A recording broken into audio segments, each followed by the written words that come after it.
nandun na kayo, so alam na ninyo na kapag ang employer ninyo ay Indians, so alam nyo na hindi pala pwede to, hindi pala pwede yan. So ganito pala, ito pala yun, no? So sa Chinese or Malays, ganun pala din, ganyan din, ganyan. So alam na ninyo.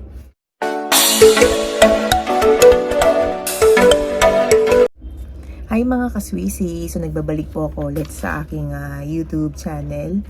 Ayan. So nandito na naman tayo sa ating episode for today.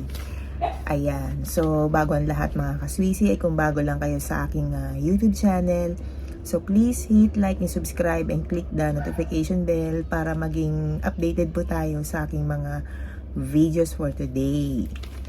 Ayan. So, ang pag-uusapan natin ngayon mga kaswisi ay kung ano nga ba ang tradisyon na pagkain dito sa Malaysia at saka ano yung mga nationality ng mga employers natin dito sa Malaysia. Yan. So, ang lahat ng sasabihin ko dito mga kaswisi ay based yun sa experience ko at the same time, siyempre ako ay nakapagtrabaho na doon sa Malaysia. So, ang lahat ng sasabihin ko dito ay na-share ko lang sa inyo. Kasi ito yung mga madalas kong na-encounter during nung nagtrabaho ako at nag-stay ako doon sa Malaysia for about 2 years and 5 months. Ayan. So, meron ditong tatlong nationality dito sa Malaysia. Merong mga Malays, yan. Yan yung Muslim, yan, mga Muslim sila. So, Malays ang tawag sa kanila. Meron din Indians at Chinese. Yan.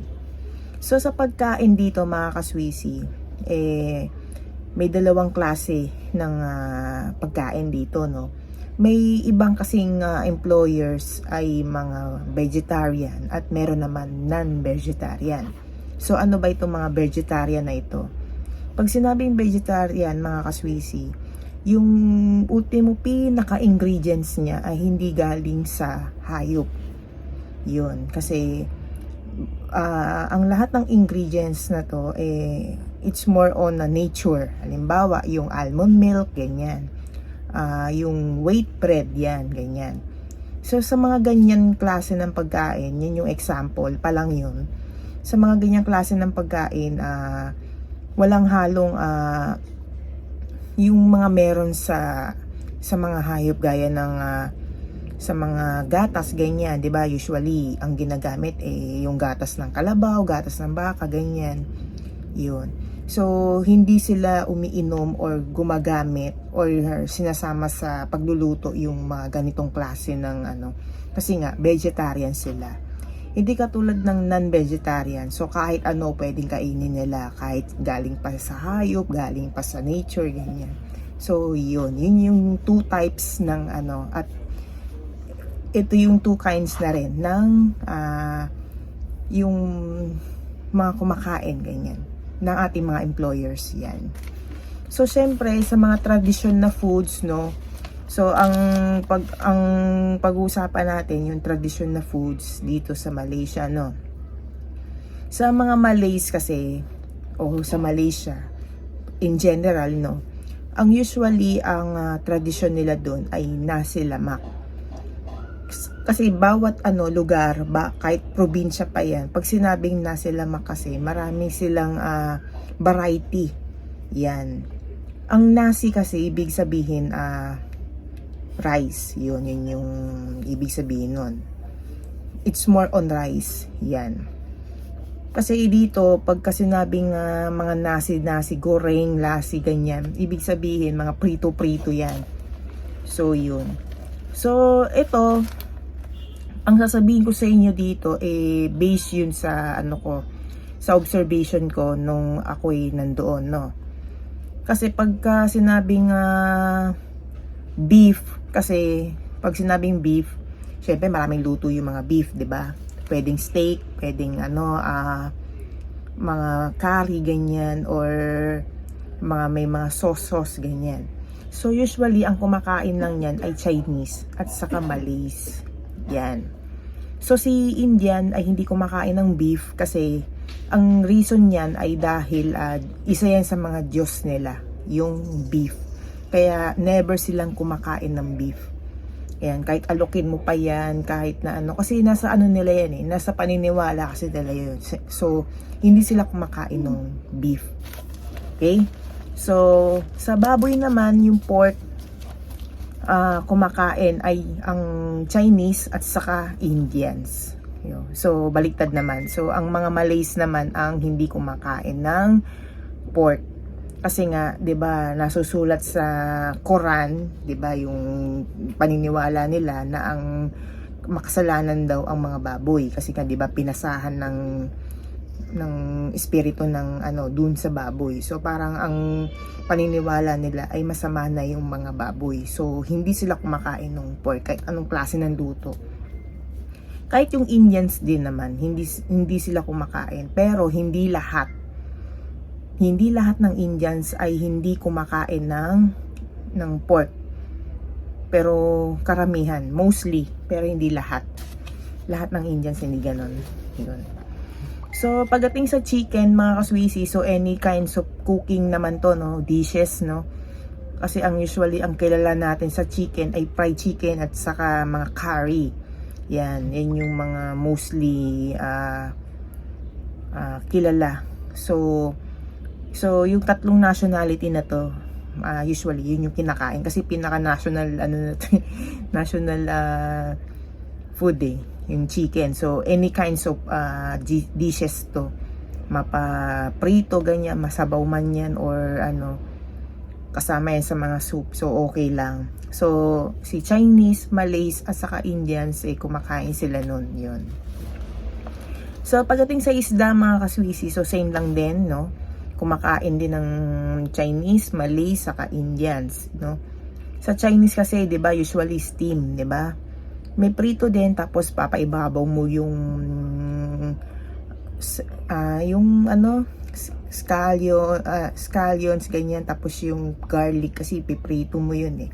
Parang toasted mo lang ng konti tapos papaibabaw mo. May mga ganun silang mga luto. Yun, sa mga Malays ganun din, may prito din, tapos merong curry, ganyan. Sa Indians ganun din. Yun. So, pagdating sa noodles, mga kaswisi, so both, no, prito man yan or may sabaw, so pareha sila kumakain nun. Pero ang natikman kong noodles kasi, mga kaswisi, yan yung ano, yung kway teow, yan, masarap yan. Pag tinikman nyo, masarap siya.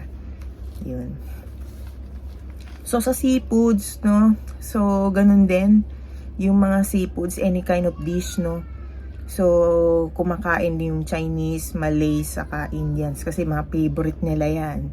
Lalo na yung mga lobster, prawns, ganyan. Mga crab, yan. Favorite nila yan. Lalo na kung curry yung luto niya. So, yun. Favorite niyan. Yan. Siyempre, ang mga nasi-share ko sa inyo, kasi yun, based yun sa experience ko, no? Kasi usually, ang mga Indians ay mostly kilala sila sa curry, no? Sa mga Malays naman, ang kilala sa kanilang pagkain ay mga nasi goreng, ganyan. It's more on frying. Wala silang masyadong sabaw, ganyan. Hindi katulad ng Chinese, mahilig sa dim sum, ganyan, mga dumpling, ganyan, mga noodles, yan. Yun. So, same lang din. Yun. So, I hope na nagkaroon kayo ng tips and ideas pa rin, mga kaswisi, no, about dito sa tradition na food ng meron sa Malaysia, yan.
So, ito mga kaswisi para maging ano tayo, malaman ninyo na syempre pagka nandun na kayo, so alam na ninyo na kapag ka ang employer ninyo ay Indians, so alam nyo na hindi pala pwede to, hindi pala pwede yan. So ganito pala, ito pala yun, no?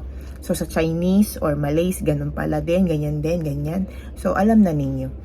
Yan, so yan. So ang lahat ng sinasabi ko dito ay based yun sa experience ko. So na-share ko lang sa inyo. Kaya yun. So hanggang dito na lang ako mga kaswisi, gabi na, no? So matutulog na ako.